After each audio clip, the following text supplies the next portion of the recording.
Ils m'ont dit de dire mais vous m'avez dit de dire le point d'exclamation. Est-ce que j'ai assez point exclamé? OK, mais il n'y en avait pas trois, il y en avait un. Ouais.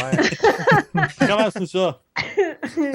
Ben non, je recommence pas parce que je vais décrire le film Dem, un film de 1954 sur des fourmis géantes qui attaquent. Comme j'ai dit au gars, je l'ai écouté hier, je l'ai fini tard, c'est un petit peu embrouillé quand même dans mon esprit, même si ça fait pas si longtemps que ça, fait que je peux pas y aller du scène à scène. Mais c'est vraiment une équipe qui enquête sur la raison pourquoi il y a des fourmis géantes qui attaquent dans le sud du Texas. C'est bien ça, Jeff? Dans les États du Sud, là, puis de Dans les, l'Ouest, là. dans les États Un du bout Sud. il n'y a pas beaucoup de gazon. Ouais, puis Vous êtes- dans l'équipe, on a des policiers, on a une docteure femme et son père qui viennent vraiment, en tant que spécialistes, un peu étudier la question. On frôle aussi l'idée que ça vient des extraterrestres. En fait, on va plus que frôler l'idée, mais il y a quand même cette théorie-là que ça peut être des fourmis extraterrestres géantes qui attaquent. Et on est vraiment, pour les nostalgiques de films j'allais dire de maquettes, parce que je sais pas si c'est le bon mot que j'utilise, mais de films de Marionnette. marionnettes, Ouais. ouais, tu sais, un peu de toucher. Tu sais, au lieu du Tomate. CGI, là, je vais Ouais. essayer d'aller dans l'opposé de l'effet spéciaux. Donc, c'est pour ça que j'utilisais le mot maquette, parce que c'est l'opposé. Pour les nostalgiques de films de monstres où les monstres sont tangibles. Voilà le mot que je l'ai utilisé. Où les monstres C'est pas sont du stop tangibles. motion, hein, c'est ça. Et voilà. Alors, on est dans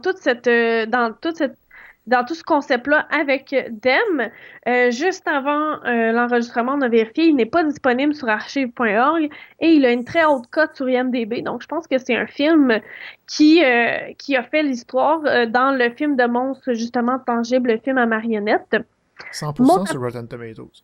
Quand même, c'est intense, hein? Ouais. Mon appréciation du film, ben, je pense que moi, je fais partie des nostalgiques des films de marionnettes. J'ai vraiment aimé Dem, je me suis divertie.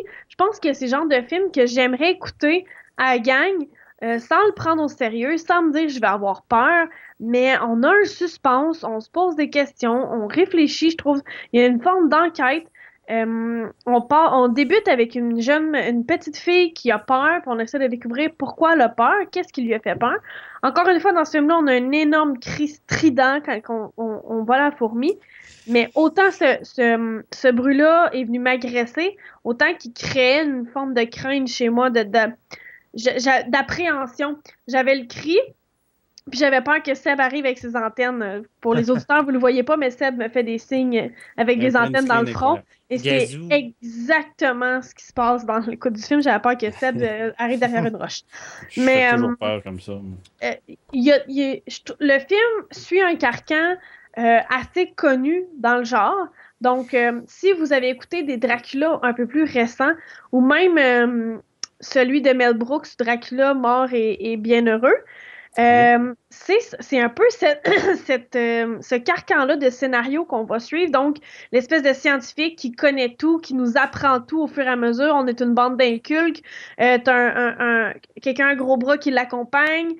Tu sais, c'est très normatif comme mode, comme scénario, mais on embarque. Personnellement, moi, j'ai embarqué. C'est sûr que j'ai pas embarqué sur le mode de peur, mais j'ai embarqué sur un mode découverte, j'ai embarqué sur un mode film de monstre.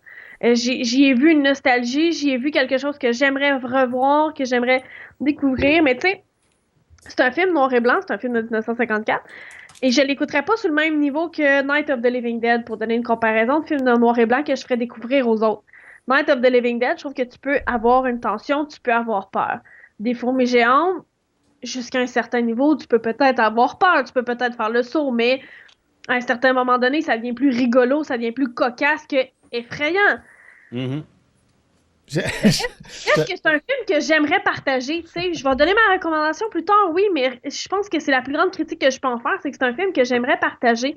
C'est un bon film de samedi soir avec des amis où tu peux t'amuser à l'écouter, que tu peux faire le saut, que tu vas te croire dans l'histoire.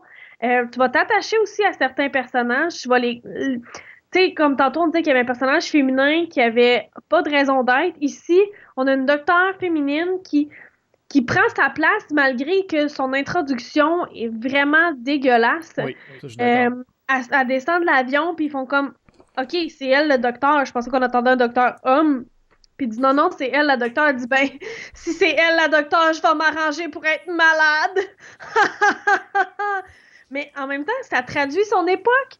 Fait que ça rajoute du charme au film, tu sais. Au lieu de faire comme Arc, t'as écrit ça, c'est tu rajoutes un charme au film, faut le remplacer. Puis je pense que juste pour ça, c'est des petits détails que j'aime bien de ces films-là.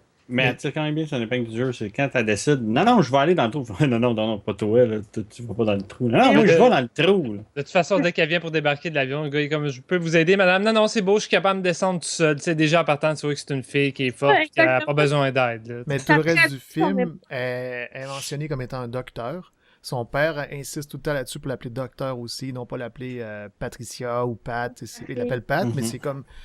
Quand il est avec du monde, des scientifiques, c'est docteur. Est-ce que vous êtes prête? Est-ce que vous avez vos présentations et tout? Ouais, mais ça m'a surpris tout le long. J'ai trouvé ça très hot. Ça, c'est intéressant. Puis je trouve que les personnages aussi sont intéressants. Il y a un policier là-dedans qui essaie tout le temps de jouer un peu les gros bras. Puis ils sont comme... Tu sais, ils sont comme... Garde, face à la situation, tu sers pas grand-chose. Mais on est obligé de t'avoir avec nous. Fait qu'on va être pogné avec toi, point. Là. Fait que non, j'ai vraiment apprécié. Je pense que c'est un film... je suis contente d'avoir découvert pour vrai que je peux, tu sais, je vais relaxer. Puis tu sais, c'est vraiment le genre de film que tu vas faire un gros Christy bol de popcorn. Tu sais, puis comme il y a des films qui font peur, puis il y a des films qu'on apprécie. Ça, c'est un film que j'ai apprécié. C'est vraiment le genre de film que tu peux jaser pendant le film, je pense. Tu peux avoir du gros fun, tu manqueras rien, puis puis tu apprécies. Si jamais ça serait trop ridicule pour que tu fasses comme, est-ce que c'est con, hein? Ben. On a ri il y a quelques minutes, je voulais juste expliquer pour les auditeurs. J'ai ri il y a peut-être 2-3 minutes, il y a eu un petit fou rire. C'est parce que je montrais le titre à l'écran, le titre du film. Tu parlais du noir et blanc. Oui. Et le seul moment du film, en fait, qui est en couleur, c'est le titre. Ouais, c'est vrai. Il n'y a pas d'explication dans le film. Mais sur IMDb, il explique que le film devait être en couleur au départ. OK. Ils ont juste slashé dans le budget. Là. Je pense que c'est mieux en noir et blanc. Ben, c'est mieux à notre œil de nous de 2016 parce que ça nous permet de nous distancier encore plus du film, tu sais. Ça nous permet de nous dire, OK, c'est correct si je le regarde pas de façon sérieuse parce que ce film-là décrit pas mon époque. Moi, c'est l'impression que le noir et blanc me donne souvent, là, personnellement. Là. Tu prends pas un film au sérieux parce qu'il est en noir et blanc? Non, mais je veux dire, ça me donne une distance. Un film en noir et blanc va créer une distance avec toi tout le temps. Je veux dire, écoute, Bienvenue à Pleasantville. Les scènes en couleur et les scènes en noir et blanc, ils n'ont pas le même impact sur toi. Mais quand on a écouté le film de vampire, A Girl Walk... Ça n'a pas le même impact. En partant, tu regardes le film pour ses images parce que tu te dis, OK, il y a un traitement de l'image qui a été fait. Ouais, mais ça ne sépare pas de l'époque. C'était pas le choix, là. Ben non, mais là, ça me sépare de l'époque, Steven, parce que le film est fait à une autre époque. Dans A Girl Walk Home Alone at Night, ça me sépare de la situation. Ça me dit, OK, ce film-là, il y a eu un travail d'image. Chaque composition d'image a été réfléchie. Je dois m'attarder à l'image. C'est un statement en 2016, faire des films en couleur. Quand je regarde un vieux film qui est en noir et blanc, je me dis, OK, j'écoute pas un film qui s'adresse à moi. Ah, ouais, non, je suis un peu perdu. Pas d'accord du tout, mais je veux pas qu'on rentre dans le débat, là, mais il y a des films des années 30, 40 qui me parlent beaucoup plus que ben des films faits en 2016. Je dis pas qu'ils te parlent pas. Ils s'adressent pas à moi. Non, mais oui, mais... Pas à moi, 2016. Mais non, que je trouve qu'ils peuvent s'adresser à moi. Que tu sais, quand je regarde, je fais comme ça, c'est... La réalité, qu'ils sont intemporels. Tu sais, quand tu parles des films qui vont raconter des histoires personnelles ou qui vont travailler sur des sentiments, c'est sûr que s'ils travaillent sur des trucs historiques ou bien des réalités de l'époque, tu vas comme faire, bon, OK, ça me touche moins. Mais si c'est des relations interpersonnelles, oui, il y a des relations interpersonnelles qui ont changé depuis l'époque, mais il y en a certaines qui resteront toujours universelles. Je vais peut-être clarifier mon propos, mais c'est comme je dis, le Night of the Living Dead, je regarde ça puis je peux encore avoir peur. Oui. OK. Le noir et blanc de 1900... Mettons que tu arrives avec une gang de chums. Tu leur fais voir un film en noir et blanc. Ça va être quoi leur première réaction? C'est pas un film en noir et blanc, voyons. Bon, mais c'est ça que je te dis. Si je te dis en 2016, je fais mon film en noir et blanc, c'est que je prends position sur quelque chose. Oui. Si tu le fais en 2016, c'est sûr, certain que tu prends position. Deuxième point, si tu amènes une gang de chums, tu leur dis, je te fais écouter un film noir et blanc, des gens partant, tu amènes une idée que tu amènes un vieux film. Oui, Je vous fais écouter un film en noir et blanc, donc je vous fais écouter un vieux film. Mm-hmm. Le mode de lecture ne sera pas le même. En tant que spectateur, tu n'écouteras pas le même film. Non, c'est ça, certain que tu t'adaptes. Mais le film peut continuer à te parler pareil. Ben oui, mais c'est pas ça que je parle pas de parler. Je te parle qu'en tant que spectateur, tu mets le DVD. Tu sais pas c'est quoi tu vas écouter. Tu mets le DVD avec une gang de chums d'un film noir et blanc, t'auras pas la même réaction au départ. Mais après ça, le film va travailler, puis le film va se mettre en place, puis le film va s'installer, et le film va gagner son public. Mais ton film en noir et blanc, en partant, tu pars avec une coche en dessous. Pour un public. Ça, on n'a pas le choix. C'est ça que je veux dire. Certains publics, parce qu'il y a bien de mes amis, moi, qui s'en foutent d'écouter un film en noir et blanc. Admettons, par exemple. Non, mais Steven, si je fais un samedi soir avec un film en noir et blanc à mon bistrot, penses-tu vraiment que je vais avoir full? Ça dépend c'est quoi le film. Je crois que ça change rien. Non, t'auras pas full. Je te le garantis. Je te le garantis. Étude de marché. Je te le garantis. Ton film en noir et blanc, moi, je suis sûr que tu montres Young Frankenstein, par exemple. Peu importe quel film en noir et blanc, le monde va avoir du fun. Mais c'est pas ça que je dis. Voyons. Je parle pas du plaisir. Non, mais c'est parce que tu parles que le monde va y aller de reculons. En fait, dans le fond, le film va commencer en noir et blanc. Il va être comme, oh non, pas un film en noir et blanc. Ben voilà. Mais après ça, le film peut les gagner. Bon, faire crime, j'ai découvert quelque chose comme avec Dem. Avec Dem, on va faire arc, pas un film en noir et blanc. Oh yes, c'est donc bien drôle, un film de fourmis géantes. J'ai envie de le voir. Et je vais le continuer, je m'en irai pas. Le film va t'avoir gagné. Ah, moi, j'ai une chum de fille qui trippe film de zombies, ok? Trippe ben raide. Elle a jamais vu Night of the Living Dead, pis ça l'intéresse pas, fuck out. Ok, noir et blanc. Non, ça, c'est sûr, certain. C'est sûr qu'il y en a. T'as pas le choix. Et le pire, c'est qu'elle pourrait avoir plus peur avec celui-là qu'avec, mettons, Dawn of the Dead, que moi je peux faire, mais que les effets spéciaux sont. Les maquillages sont plus laids aujourd'hui, 40 ans plus tard, tu sais, que ceux de Night of the Living Dead en noir et blanc qui paraissent mieux, qui ont mieux vieilli parce que le film est en noir et blanc. À cause qu'ils n'ont pas essayé de mettre du vert dans la face. Ouais, c'est ça, ou du bleu. Mais on peut. Oui, excuse-moi. J'ai proposé à un de mes amis, ok, un ami qui a full DVD, super cinéphile, qui écoute plein de films. J'ai proposé Donnie Darko, qui avait jamais vu Arc, c'est un vieux film. Donnie Darko. Tu sais, il faut comprendre que il y a une perspective pour chaque personne qui est différente, qui est vraiment pas la nôtre en tant que moi, toi, et non la nôtre en tant que groupe. Fait que moi, je me dis juste qu'un film noir et blanc part avec un moins. Puis ce film-là, il part avec un moins, mais qui va gagner le public parce qu'il est hautement divertissant. Mais c'est à nous. Il peut le gagner rapidement, même. C'est à nous d'aider à présenter ces films-là.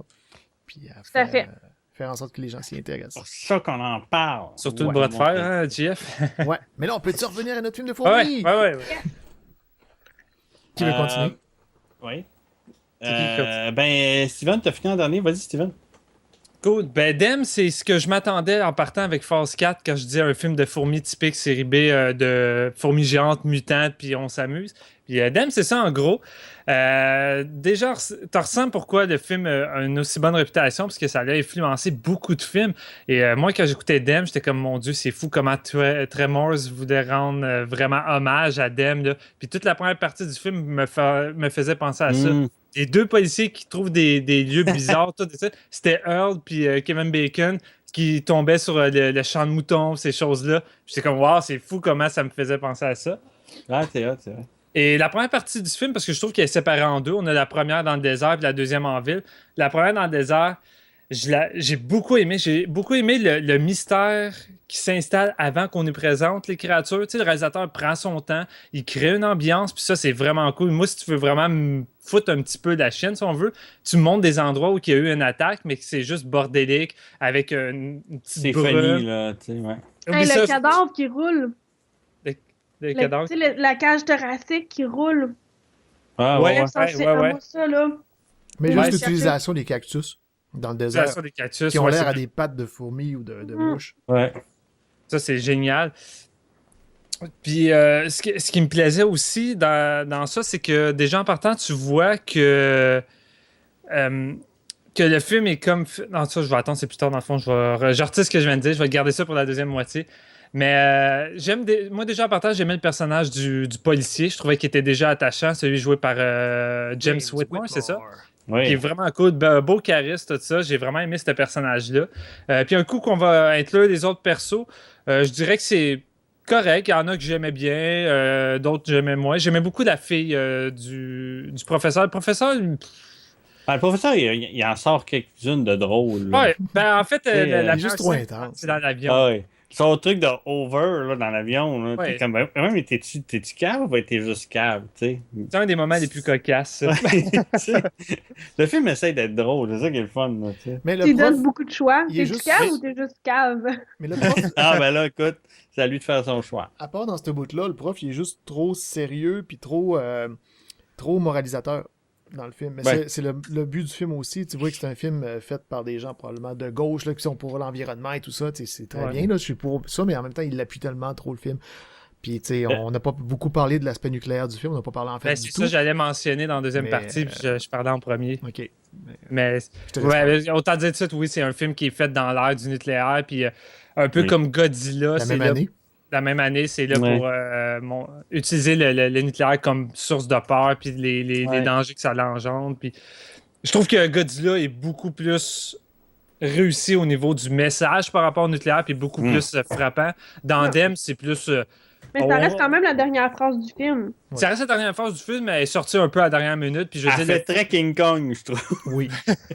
C'est très moralisateur. C'est très moralisateur. très vraiment. moralisateur, mais je veux dire, tout le long du film, je le ressens pas tant que ça. Tandis que dans Godzilla, quand Godzilla attaque les villes, t'as vraiment l'impression que c'est quasiment une attaque nucléaire là, qui est en train d'arriver. T'as plein d'éléments qui te le rappellent, tandis qu'ici, il te le mentionne à 2 reprises, puis c'est tout. Là. Il faut qu'il le dise de vive voix, tu sais. Il faut qu'il. Ouais. Parce que Ouais. sinon, le film ne le présente pas, cet élément-là. tu sais. Ben c'est ça, la montée de la peur dans Godzilla marche beaucoup mieux. Tu sais, tout le long, c'est constant, ça monte, puis c'est effrayant. Puis tu vois comment c'est effrayant, puis comment ça peut être destructeur. Tandis que dans Dem, tu le vois plus ou moins, tu sais. Mhm. Tu le ressens moins, en tout cas. Puis le film reste quand même un bon divertissement à la base, parce qu'un coup que les fourmis commencent à arriver, ben, les attaques arrivent de manière assez régulière. Puis j'aime bien le design. Tu sais, oui, c'est des marionnettes, mais j'ai été surpris par l'effet. Ils sont quand même cool, les marionnettes. Première apparition. La première apparition, je la trouve vraiment nice parce que tu parles celle-là à l'extérieur de la cabane ou vraiment la première qu'on voit à sa colline? Ouais, ou la Avec colline. la fille? Oui. Ouais, durant la tempête, oui, avec les antennes, puis tout ça. Ça me fait tellement rire cette scène-là, parce que t'as les 2 policiers qui sont tous en train de tirer du gun un peu n'importe où, avec leur petit gun, puis là, t'as le professeur, tu sais, ces antennes! Puis à un moment donné, t'as le policier qui est comme oh, fuck that. Là, tu le vois qui s'en va, puis il revient avec une espèce de Thompson mitraillette qui commence à tirer dans le tas. J'étais comme, ok, ouais, là, Al Capone style. Là. j'étais comme, asti que c'est hot. Là, le fun embarquait. Là. J'étais comme, ouais, c'est vraiment le fun. Là. Et la deuxième partie dans la ville, quand c'est arrivé, moi, honnêtement, j'ai décroché. J'ai trouvé ça long. Là, vous parlez que les scientifiques sont pas passionnants dans la phase 4. Mais leur fucking enquête d'interroger un peu tout le monde dans celui-là, j'ai pas embarqué. J'ai trouvé ça inutile, j'ai trouvé ça long. Puis ça prend au moins 30, 40, je vais dire 30 minutes avant qu'on envoie des fourmis pour la finale. Là, on n'en voit plus une dans la ville. Puis c'est moins intéressant dans la ville. Il n'y a pas la même ambiance qu'il y avait dans le désert. J'aimais ça, l'atmosphère qu'il y avait là. D'un tunnel souterrain, tout ça, je m'en foutais un peu. Puis j'avais pas envie que ça aille là. Puis on dirait que les personnages me tapaient plus ses nerfs. Là, t'as le professeur qui arrive dans l'assemblée, là, puis là, il sort la vidéo. Je vais vous expliquer l'historique des fourmis et je vais vous parler de leur race. Puis si, espèce de grosse vidéo interminable sur des fourmis. Puis j'étais comme, ok, je viens d'écouter Phase 4 qui était déjà plus instructif que toi. Là. Comme... Mais en même temps, c'est pas la même époque, je le sais. Là. Mais j'ai juste trouvé que ça rallongeait le film. Puis c'est le même jusqu'à la fin. Un coup que la finale arrive, j'ai rembarqué un petit peu dedans, c'est le fun, mais je trouvais que j'avais tellement décroché auparavant que j'ai pas réussi à embarquer complètement. Puis à un moment donné, t'as une scène tellement ridicule. Ils sont en train de se promener dans les tunnels. Puis là, t'as 2 jeunes qui se font attaquer par les fourmis. Puis là, t'as le soldat qui est à travers les tuyaux, puis il est comme attendez, j'arrive, je m'en vais vous aider. Puis t'as un des jeunes qui a tellement pas l'air d'avoir la chienne. Il est juste là. Il est pas là. Il regarde, puis il est comme, qu'est-ce que je fais? Puis t'as l'autre jeune qui pleure, mais lui, il est vraiment comme, ah, des fourmis géantes. Moi, je suis pas dans le cadre, hein. Je suis pas dans le cadre, on me voit pas. J'étais là, quel mauvais jeu d'acteur. Mais Puis c'est ça, le message de nucléaire qui dit à la fin qui est comme arrivé un peu trop tard puis que c'est plus ou moins élaboré. Je comprends en même temps, là, c'est quand même là, mais je trouve que c'est pas du calibre de Godzilla. Mais dans c'était quand même expliqué au milieu du film que c'était à cause de ça que les fourmis, il l'émettait à un moment donné, ouais. Ils sont nés en 45 à cause ça a pris 9 ans avant qu'ils se développent. Là. Mais je veux juste dans dire le fond, ils disent, ils en font pas une morale à ce moment-là, ils en reparlent pas, puis à la fin, c'est comme hey, by the way, le nucléaire, là. Parce que Vicky a parlé de l'espace, mais moi, c'était clair dans ma tête que c'était à cause du nucléaire que les fourmis sont là. Ouais, mais à un moment donné, il parle de Flying Sausage. Mais ça, c'est un gars qui pense avoir vu des Flying Saucers, mais il a vu des fourmis voler, c'est tout. Ouais, non, mais c'est juste ça. Le gars, il a l'air fou, on s'entend. Mais ce que je veux dire, c'est que c'était dans l'air, dans le... C'était après Roswell, puis tout ça, là. Ouais, Roswell en 47. C'est juste qu'il faut rien avec ça, totalement. Je veux dire, à part le message moralisateur à la fin, là. Tu vois, justement, ça aurait été intéressant qu'il joue avec le. Ouais, ok, fait que là, c'était des extraterrestres. Non, c'était juste une fourmi. Ouais. Mais c'est ça. Sinon, dans l'ensemble, j'ai eu du fun dans sa première partie. Je l'ai beaucoup aimé. Puis je respecte le film pour qu'est-ce qu'il a apporté au cinéma. Parce que, comme je disais, tu vois l'influence qu'il a eu avec Dem. Mais après avoir vu Phase 4, qui pour moi, en tout cas, moi, de mon côté, m'a vraiment comme impressionné, ben Dem me laissait un petit peu de froid. Puis je m'attendais à plus. Surtout avec une première partie quand même très réussie. La deuxième est venue un peu me refroidir. Fait que c'est ça. J'ai le goût d'y aller. Moi, je suis pas mal de ton avis, Steven, pour le pacing du film, content le pacing du film. Au début, moi, j'ai tout de suite accroché. Ça n'a pas été long. La première scène, les deux policiers qui découvrent la petite fille, puis toute la scène. Il y a même, tu sais, un moment donné, ils entendent parler qu'il y a une caravane qui a été attaquée, tout ça. Ils trouvent un bout de tête de poupée. Ils vont voir la petite fille, ils regardent, ça fait de sa poupée. Pas un mot. Tout dans l'échange de regard des policiers, t'as compris ce qui se passait. J'étais comme, OK, le film est pas trop blabla, inutile. Des fois, il est capable d'y aller avec le jeu des acteurs puis laisser juste l'émotion passer dans des regards. Cool. Première apparition de la fourmi, j'ai trouvé ça écœurant. Ouais. L'autre, où ce que tu parlais de la cabane, où il y en a une qui défonce carrément pour aller chercher le gars qui est en train de t'écrire en morse. T'es comme, waouh, c'est cool, tu sais. Puis justement, moi, je sais pas trop pourquoi, j'avais l'impression que j'allais écouter un film où c'était des fourmis filmées en vrai, grossies puis superposées. Là. Je sais pas avec quel autre film que je le mélangeais. Puis là, je me disais, ah ouais, puis quand je les ai vus apparaître, j'ai fait, oh yes, cool, des marionnettes, ça va être écœurant. Puis finalement, sont très écœurantes. Puis, sauf que, comme toi, Steven, le milieu du film m'a comme fait un. Ok, là. L'enquête, j'ai trouvé plus intéressante que dans Phase 4, dans le sens que l'urgence est là. Faut qu'on trouve la reine puis le nid, parce que faut pas que ça commence à se propager parce qu'on est dans la marde totale si ça se propage. Ça, je trouvais ça le plus intéressant. Je comprends pas comment ils ont fait pour s'en aller dans dessous d'une ville puis que jamais personne s'en rende compte. Là. Puis pourquoi ils ont choisi cette zone-là plutôt qu'une autre. Puis pourquoi ils sont si convaincus qu'il y a juste eux autres puis qu'il n'y en a pas ailleurs.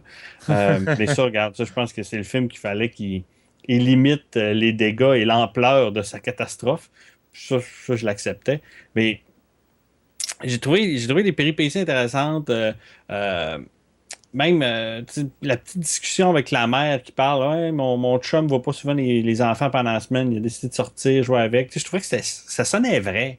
Il y avait une couple de passes comme ça que je trouvais que le film mettait le doigt exactement, puis il me présentait quelque chose de la façon simple puis réaliste, parce que j'y croyais à la situation. Alors que d'autres fois, justement, comme tu dis, le scientifique qui arrive, tout ça, c'est comme tu t'en as plus ou moins de quoi que ce soit à foutre. Ben, le scientifique qui comprend pas qu'on dit over d'un hélicoptère. C'est comme, s'il te plaît, veux-tu bien. En même temps, tu dis l'autre, veux-tu bien y expliquer plutôt que juste dire dis over. Hein? Faut qu'il dise 3 fois, là, au moins 3-4 fois pour qu'ils comprennent. Tu sais. Je sais pas si c'est un effet comique, moi ça. Oui, c'est ça. Ouais, non, mais c'était drôle. Okay, oui, c'était ça très marchait drôle. avec moi. Oui, je l'ai trouvé très drôle. T'as vu Monsieur Excentrique. Ouais, c'est ça. Quand ils s'en vont dans l'hôpital de Saint-Glé, puis ils voient le gars « Make me a surgeon! Give me the booze! Oui. » Il est vraiment drôle. Vraiment. Cette scène-là est vraiment drôle. Fait que, tu sais, le film essaie des trucs. C'est pas mal. Le film veut divertir. Il veut pas juste nous faire peur ou quoi que ce soit, tu sais. Mais je trouvais qu'il réussissait sur plein de trucs, sauf dans son pacing. Puis sa finale toute la passe avec les lance-flammes, où ce que, tu sais, ils les activent, mais carrément vers la caméra, tu sais. Il y a une couple de choses comme ça que je trouvais vraiment intéressantes. Puis, mais c'est ça. Le côté moralisateur, c'était correct, mais sans plus. J'ai vraiment calé King Kong à la fin. Là. Mais non, vraiment surpris, content d'avoir vu ce film-là. Je sais pas jusqu'à quel point je vais vouloir réécouter ce film-là avec des amis. Là, probablement qu'il va y en avoir d'autres dans ma liste. Mais je serais pas gêné que la situation se produise. Jeff? Oui. Mais je me demande s'il n'y a pas. Tu sais, en 2016, on a encore des films qui nous parlent, qui s'inspirent, puis qui nous parlent un peu du 11 septembre, qui s'est passé il y a 15 ans. Quand on a Batman vs Superman, qui au début montre la destruction de Metropolis, puis des gens ont dit, ça rappelle un peu le 11 septembre. Ça faisait 7 ans après la fin de la guerre, puis je me demande si toutes les passes où on voit des malades dans des asiles, des trucs comme ça, si c'est pas une sorte de petit commentaire sur l'état des soldats, tout ça, comment est-ce qu'ils sont revenus, puis qui veulent... C'est le gars qui dit « Hey, le vieux monsieur, est-ce que vous nous recrutez, puis tout, puis en tout cas, il y a tout un... Ouais, c'est vrai, ils ont le réflexe de penser qu'ils retournent en guerre. Le film nous montre un peu... Comme dans Guerre froide, à ce moment-là. Ouais, exactement. Il y en a un qui dit c'est-tu dans ce film-là? Ben, c'est dans... Ah non, ok, c'est dans ma recommandation plus tard. J'ai revu l'autre film après-midi, j'ai vu le film que je vais recommander plus tard. Il y a quelqu'un qui dit la guerre froide, est-tu devenue chaude tout à coup? Oui. C'est-tu dans ce film-là? C'est dans C'est dans ce film-là. Ok, c'est beau. Est-ce que la guerre froide est devenue chaude? Ouais, c'est dans ce film-là, oui. Ok, c'est parce que je l'ai écouté en 2 coups, en fait, Dem. Je l'ai commencé hier, puis je me suis emmerdé au bout du milieu ce que vous parlez, puis je l'ai fini ce matin. Je l'avais déjà vu, lui aussi, il y a une vingtaine d'années aussi, puis j'en gardais du souvenir correct. Là, tu sais, je savais que c'était un film de monstre géant, puis typique. Là. Vicky, elle a utilisé le mot normatif. C'est ça, moi, je voulais utiliser le même genre de truc en disant c'est très by the book comme film. Mais c'est en même temps le film qui a pas mal tout starté cette mode-là. Okay. Aux États-Unis, ça a été le premier ou l'un des premiers avec la guerre des mondes de films de monstres géants, de science-fiction, tout ça. Il y a eu après ça, tu sais, dans les insectes, c'était pas mal le premier parce que tu as eu après ça Tarantula, tu as eu plein d'autres affaires, tu sais, tu as eu... J'ai commencé l'autre soir dans un épisode de Mystery Science Theater, j'ai commencé Black Scorpion, qui est un film mexicain avec un scorpion géant, justement, puis il y a eu toute une mode pendant 10-15 ans de bébites géantes, puis ça a continué après ça aussi au fil des décennies, il y en a eu d'autres, mais fait que c'est ça, il est très by the book, mais en même mais il faut pas le juger par ça parce qu'il partait la mode. Fait que c'est le premier de tout. Faut pas parce qu'on a vu 50 trop le juger. Fait que oui, c'est relativement intéressant. Moi, je trouve que c'est une enquête policière qui se veut qui se transforme en plein milieu en film d'horreur ou qui se veut un genre de film d'horreur, mais c'est plus une enquête policière tout le long. Puis même au début dans le désert, c'est plus policier qu'horreur en fait. Puis c'est ça. Tu vois qu'ils manquent de moyens, ils n'ont pas d'argent, tout ça, fait qu'il faut qu'ils tirent le temps, il faut qu'ils fassent parler le monde dans des bureaux. Ils ne peuvent pas trop montrer tout le temps les non, bébites. Faut qu'ils expliquent. Tu sais, combien de fois qu'on voit James Whitmore ouvrir une porte et dire à quelqu'un « Hey, venez voir, on a vu quelque chose. » Ben, tu vois le gars du FBI dire « Hey, on a celle-là en entrevue. » Ben, tu sais, il y a combien de gens qui ouvrent des portes puis qui disent quelque chose en général ou... Le gars du FBI, il sert à rien presque dans le film. Bob, il sert absolument à rien. Puis notre personnage principal, joué par James Whitmore, au début, je me dis, OK, c'est un patrouilleur. Après ça, il devient quasiment enquêteur. Il travaille avec l'armée, avec le FBI, tout ça. Mais c'est quoi son rang, juste, ce gars-là? Il y a beaucoup de permissions, il a beaucoup de laisser aller, puis on ne voit jamais son boss, ou en tout cas... j'ai aimé la manière que comme on a dit, la docteure, la femme est montrée, à part le début, l'intro, les commentaires que les gars font, mais sinon, elle tient son bout. C'est correct, oui. Les commentaires des gars sont naturels, puis elle arrive, elle fait comme... Oui. Elle tient son bout. Je connais pas l'actrice, mais elle tient son bout. C'est pas une grande actrice, là, mais elle tient son... Le personnage est intéressant. Celui qui fait son père...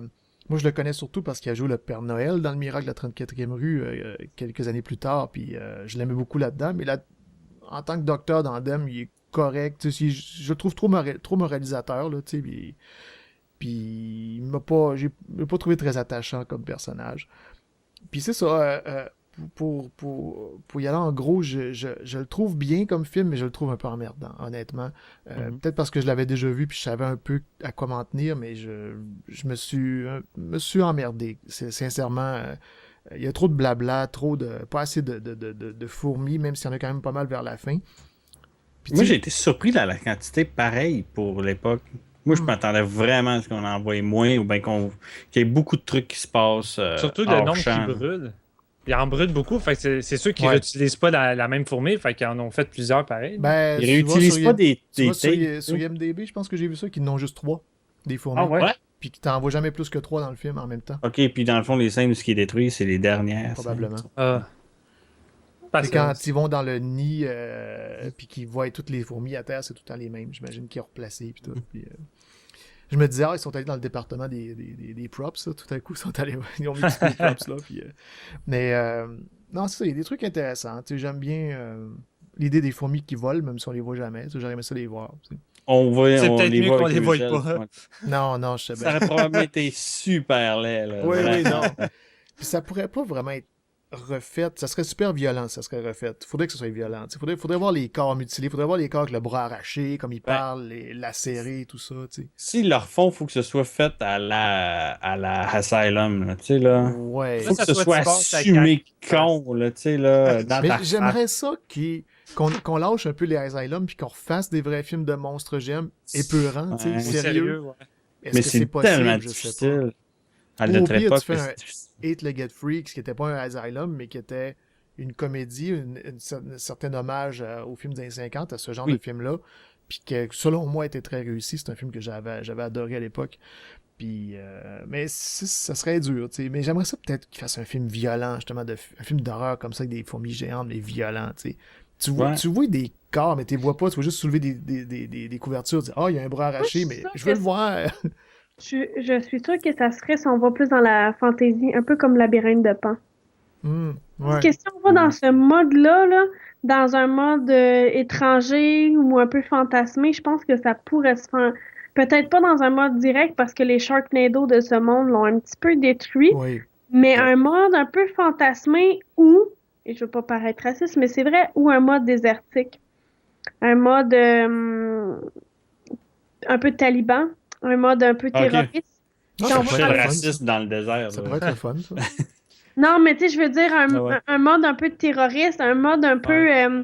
L'État islamique a créé des méga tarentules. Ouais, ça pourrait être le fun, ça. Je pense un film de guerre sérieux, avec un ton sérieux, mais avec des monstres géants, puis tout. Ça serait... Puis tu verrais pas nécessairement tout le temps, tu sais, un peu à la Godzilla 2014, où tu sais, que tu vois progressivement, puis je sais pas, tu sais. C'est ça. Je pense que ça pourrait se faire. Mais faudrait pas y aller. Parce que si on y va comme toi, moi, on va au café puis finalement on se fait attaquer par une fourmi, ça fait trop Sharknado style. Ah oui. Si on y va avec l'étranger, d'où mon idée, État islamique, Syrie et tout ça, ça vient de l'étranger, ça peut faire peur. C'est quoi l'actualité? Exactement. Ça se rattache aussi avec Dame et la guerre. Ou on y va vraiment dans le fantasme labyrinthe de Pan. Puis je pense que ça pourrait se faire. Ouais. Est-ce que ça serait possible? Je repense à un truc qu'on a vu récemment, comme Devil's Pass, où on utilise une vieille légende ou un vieux mystère, puis on explique ça avec ça. Peut-être. C'est là où c'est un film finalement qui se passe en 1400, tu sais, puis... mais c'est-tu le piège qu'il faudrait pas auquel qu'on tombe? Effets spéciaux. Parce que là, je viens d'avoir un flash, mais je l'ai vu une fois, puis ça fait longtemps, là. Harry Potter, ils en ont des araignées géantes. Oui. Ouais, mais c'est parce que ça vient tout le temps trop fake, là. Ouais. C'est ça? C'est ça que je veux dire? Ouais. Il y a ça. Tu y crois pas, là. Tu y crois pas à ces araignées. C'est pas le dernier film que j'ai vu, il y avait des panthères de... Ah, Hunger Games! Le premier Hunger Games, il y a des espèces de panthères. Tu vois tellement que c'est des effets spéciaux, c'est désagréable. Là. Alors, quand c'est mal fait, oublie ça, ça te fait décrocher bien raide. Dans le Jungle Book m'a prouvé qu'on pouvait faire n'importe quel animal puis m'y faire croire, par exemple. Ouais, t'as Jungle Book que j'ai pas encore vu, mais que j'y crois. Là, d'après la bande-annonce, c'était beau. Puis t'as Tarzan, il est sorti cette année, qui lui, les effets spéciaux sont affreux. Les animaux sont affreux. T'sais. De toute façon, le CGI, c'est comme les effets pratiques. T'en as des très bons, puis t'en as des très mauvais. Là. Fait que mais moi, de ce que je me suis fait dire par quelqu'un qui fait ça, c'est une question de quantité. Si t'as un loup, il va être incroyable. S'il faut que tu fasses une meute de loups, en production, ils vont te demander de faire copier-coller. Puis c'est là que ça détruit. Parce que tu vas travailler sur un loup incroyable, mais vu que tu le copies 20 fois dans l'image, il s'overlap, puis t'en viens Ben, avoir une masse, ouais. puis c'est là que ça te dérange. Mais il y a souvent des exceptions parce que les films de la planète des singes récents des années 2010 sont quand même bien faits quand tu vois beaucoup de singes. Mais ils sont bien Jungle Book, faits, c'est mais, ça qui est fou. je l'ai vu au cinéma, c'était vraiment incroyable, Dernier Planète des singes, mais petite anecdote ici, pour tester mes subs dans le bistrot, on a mis un Planète des singes, puis sur mon écran, à un certain moment donné, hey, là, ça remonte à loin, si vous l'avez pas vu récemment, vous en souviendrez pas, mais le méchant singe, il va voler des armes, et je Oui. voyais très, très, très bien qui avait été ajouté à la scène. Tu voyais tout le cercle. Ah ouais? Mais je sais pas si c'est on calibrait l'écran. Fait qu'est-ce que c'est en calibrant l'écran qu'on l'a fait? Ou parce que c'est un écran de 12 pieds puis j'étais à ça de l'écran, j'étais à 1 pouce de Il y l'écran. a peut-être ça aussi, Tandis que quand j'étais au cinéma, j'étais assis dans la salle, j'étais à une distance normale. Là, j'étais proche, on calibrait l'écran. Mais j'ai été déçue parce qu'à un certain moment donné, on voit vraiment qu'il a été ajouté. On voit le film autour, là, tu sais, tout le découpage autour. Et j'étais vraiment déçue parce que j'étais comme, non, je trouvais tellement que c'était parfait. J'étais comme, non, c'est vraiment trop bien fait pour ce film-là. Quand ils sont dans l'autobus, tout emprisonnés, les singes gentils, tu te dis tout comme, ah, man, ils sont tous uniques, là. Ils ont 3 orang-outans, mais c'est 3 orang-outans totalement différents. C'est incroyable quand ils sont tous enfermés dans l'autobus. Puis là, de proche, j'ai fait, oh zut. Oh zut, on aurait pu prendre un autre film pour le tester finalement. Mais ouais, mais je serais curieux parce que je me souviens extrêmement bien de cette scène-là, puis cette scène-là m'avait bluffé par son réalisme. Fait que je serais curieux de voir à quel point ton setting scrape les effets spéciaux. Ben, tu sais, quand tu À la penses au capsule, on Skype, scrape les effets spéciaux. tu sais, quand tu penses au Skype, là, t'as le contour bleu de ton écran, ouais. et ça avait l'air de ça. J'étais comme un peu déçue. Mais Ouais. comme je te dis, c'est qu'on calibrait tout, là. Fait qu'on jouait dans le contraste. Fait qu'en jouant avec le contraste, tu joues avec ça, justement, tu sais. Fait que là, Le film j'étais n'est là. plus dans un setting idéal pour être écouté. Là.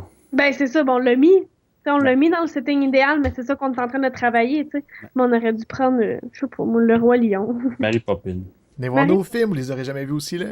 Mais on testait les subs, puis je peux vous dire, les subs sont incroyables, là, mais c'est un film excellent pour tester ça. Puis après ça, on s'est mis à tester, puis j'ai fait fuck! On voit quand ils rajoutent. Puis pourtant, je suis comme Jeff, ils sont vraiment écœurants. Puis c'est ça que ça prend. Si on fait un film avec des animaux qui font peur, un peu comme La Planète des singes, il faut faire attention aux effets spéciaux. Ouais, puis pour nous ramener tranquillement à la discussion de Dem, s'il ferait un truc, je dis pas qu'il faudrait que ce soit un fan footage, mais un truc à la Cloverfield où c'était au niveau des humains, puis tu vois de temps en temps le monstre, ça pourrait être intéressant. Ouais. Hey, juste comme ça, il y a Pierre qui nous écoute live et qui nous fait un gros coucou. Oh! Hello! Ouais. Salut Pierre! Pour ceux qui se demandent, Pierre, vous écouterez les épisodes, genre vous reculerez de 30 épisodes. Ouais. C'est Pierre celui est qui le parle à ma place. fondateur, on va le dire quand même. Pierre est le fondateur d'Horror Gamer. Bon, il a tout volé sa place, on l'a éjecté. Notre papa. C'est ça, c'est notre papa. Parce que moi, je pense que j'ai fait 4 épisodes avec Pierre. Ça se peut très bien. On se souvient plus de sa voix. Non. Ben, Mais- pour savoir de quoi qu'elle a l'air, puis Estine comment Maillet. il parle, faut écouter, c'est... T'as-tu dit Estine Maillet? C'est ça, Pierre disait toujours. Ah oui, c'est vrai. Mais non, mais écoutez sa chaîne Twitch, C'est le fun. Il y a le lien sur notre site web. Mais c'est ça, en gros, juste pour finir avec Dem, c'est ça. C'est une grosse enquête policière, fait qu'il y a trop d'enquêtes. Elle est intéressante, oui, comme tu dis, Seb, mais c'est un film d'horreur. Ça devrait être un film d'horreur. Ben, elle est pas... Ouais, Le problème, elle n'est pas intéressante. L'enjeu est intéressant. Ouais. Mais l'enquête, le déroulement de l'enquête l'est pas. Tu sais. moi, Au j'ai début, à trouvé savoir, ça va être quoi, hein? Moi, j'ai trouvé ça intéressant. J'ai commencé à m'emmerder, puis la première fois, j'ai dit, ouais, ça commence à être long, c'est quand ils s'en vont rescue, là, qu'ils s'en vont sauver les 2 kids. Puis là, je suis comme, ouais, ça commence à être plate, là, ça commence à être long, je commence à m'emmerder, je vais le noter pour le dire. Puis là, il y a quelqu'un qui dit, voyons qu'on va risquer toute la population pour 2 enfants. Puis là, il dit, ben, dis ça à la mère. Puis là, j'ai fait, oh, ok, je vais fermer ma gueule juste pour la mère. Je dirais pas que la sauvegarde de ses enfants, je m'en calissais.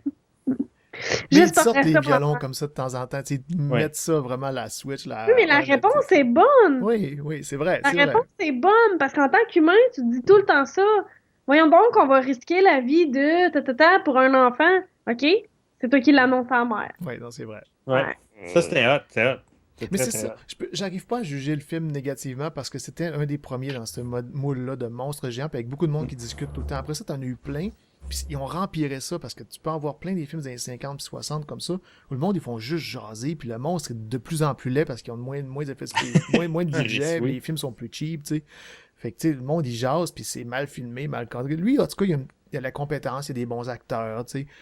Je l'ai pas dit, mais James Whitmore, j'avais fait un petit quiz sur notre page Facebook, mais je l'ai vraiment raté, là, tu sais, c'était trop dur mon affaire, mais James Whitmore a joué dans Shawshank Redemption. Il joue Brooks, le petit vieux qui finit par sortir, mais qui n'arrive pas à s'adapter. Oui. Oui. C'est un bon acteur, c'est un bon gars qu'on n'a pas vu beaucoup, mais c'est un bon acteur. Fait que, ils ont des bons acteurs, puis des personnages corrects, qui se tiennent, puis c'est ça. En gros, c'est pas un mauvais film, mais c'est pas un film que j'arrive vraiment à recommander ou que je dirais, vous allez avoir du fun full pin tout le long. Là, ben, c'est la deuxième moitié le problème. C'est ça qui gâche, je trouve. La première, honnêtement, là, j'ai rien vraiment à dire de négatif. C'est la deuxième qui est venue me mettre à terre. Là. Peut-être. Moi, j'haïs pas ça quand un film s'en va dans la ville, comme Lost World de Jurassic Park ou des trucs comme ça. Mais j'haïs pas ça. De Steven Spielberg, je veux dire. Ouais. J'haïs pas ça, sauf que dans ce cas-ci, je trouve qu'il le fait de manière plate. Ben, c'est parce qu'ils ne seront jamais dans la ville, finalement. Non, finalement, ils sont en dessous, Ouais, fait que c'est ça qui est plate. Parce que moi, j'aurais voulu voir des fourmis grimper des buildings, là, arracher quelqu'un à travers une vitre, il n'y a plus de champ en bas, que l'autre l'attrape, puis là, il y en a deux qui se le déchirent en deux. Ça, c'est dans le film à Vicky, ça. C'est le film que Vicky a vu. Ouais. Mais, petite dernière ça, c'est chose. dans Les Patrouilleurs de l'espace, ça. Ouais, c'est vrai. Parlant de films d'insectes, ça en est un très bon exemple, ça. Ben, c'est tantôt les recommandations. Ok, excuse-moi. Tantôt les recommandations. Dernière chose, on entend le cri de Willem à 3 ou 4 Oui, man, là, ça m'a dit, j'étais comme... Notamment quand James Whitmore, spoiler, ça fait pogner. Oui. C'est quoi le premier film? Insère-le là, le cri de Willem. On va voir la vidéo du Fossoyeur de film sur le cri de Willem, il va te le dire c'est quoi le premier film. Ok. Prends ça en note, Jeff. On veut que tu l'insères là. Alors maintenant, on y va avec nos recommandations. Ben, je vais y aller tout de suite. C'est à voir. Sur Amazon, juste le film Dem, c'est très cher. Mais il y a quand même un coffret de 4 films classiques qui est à 11,99. Vous avez Beast of Thousand Phantom, World Without End et Satellite in the Sky. On ne connaît pas toutes, mais d'après moi... Phantoms. C'est pas des fantômes. C'est Ray Harryhausen qui fait des effets spéciaux de celui-là. Okay. Bon, ben, moi, je pense que pour 11,99, vous allez avoir Dem, vous allez sûrement avoir du plaisir avec des amis, à la limite. Puis les autres, ben, ce sera peut-être des mauvaises découvertes. Non, mais Beast, il est le fun. Beast, il est le fun? Ouais. Bon, ben, voilà. Steven? Je l'ai trouvé le fun dans sa première partie. Fait que, je dirais plus pour son importance et l'influence, comme Jeff l'a dit, c'est un des premiers. Je pense que c'est quand même important d'avoir dans sa collection pour. C'est le fun d'avoir des films d'origine, ces choses-là. Mais c'est pas un film forcément que j'ai envie de revoir souvent. Mais peut-être un achat à 11$ avec les 4 films. Là. Ça a de l'allure, ça. Jeff? Ouais, ben le DVD il est pas cher, mais tu sais. On a oublié de dire tantôt pour Phase 4, puis je vais le redire. Si vous voulez juste essayer le film, louez-le sur iTunes. C'est genre 3,99. Ouais. Ah oui. Je dis la même chose pour Dem, ça coûte moins cher que le gros DVD. Puis si vous aimez ça, après ça, 12$ pour 4 films, c'est pas cher. Là, c'est vrai, moi je vais avec ça aussi. Ouais. Vicky? Ouais, moi, c'est un film que définitivement je présenterai en après-midi à la capsule parce que, excepté le moment de la cage thoracique qui dévale la colline, le film est quand même assez général. Puis c'est un moment un peu dégueu, mais comme je le disais tantôt, même si je me suis fait ostiner, un film noir et blanc donne une autre forme de... Alors, je pense pas que c'est assez plus perturbant que si c'était en couleur. Alors, c'est vraiment un film que je recommande l'écoute au moins une fois. Location YouTube, location iTunes, si possible. Je pensais que c'était sur archive.org, considérant les années 1954. Généralement, ça tombe dans le domaine public, mais c'est pas le cas. Alors, si vous le trouvez peut-être sur Viewster ou un jour qui sort à archive.org, gâtez-vous. Good. Et Pierre, qui nous écoute présentement, dit que Beast of Thousand Phantoms, c'est de la bombe. Alors, il dit que ça vaut la peine, le coffret. Alors, c'est ce qui conclut cet extrait pour l'épisode d'Horror Gamer que vous venez d'écouter. Merci beaucoup de nous avoir écoutés sur YouTube. Pour ceux qui veulent suivre le podcast de manière plus régulière, il y a le Facebook avec le mot-clé Horror Gamer. Nous sommes aussi sur Twitter, Instagram, ainsi que Patreon. Et pour notre site web, c'est facile, c'est le www.horrorgamer.ca. Au plaisir de se revoir et n'oubliez pas, gardez ça horreur.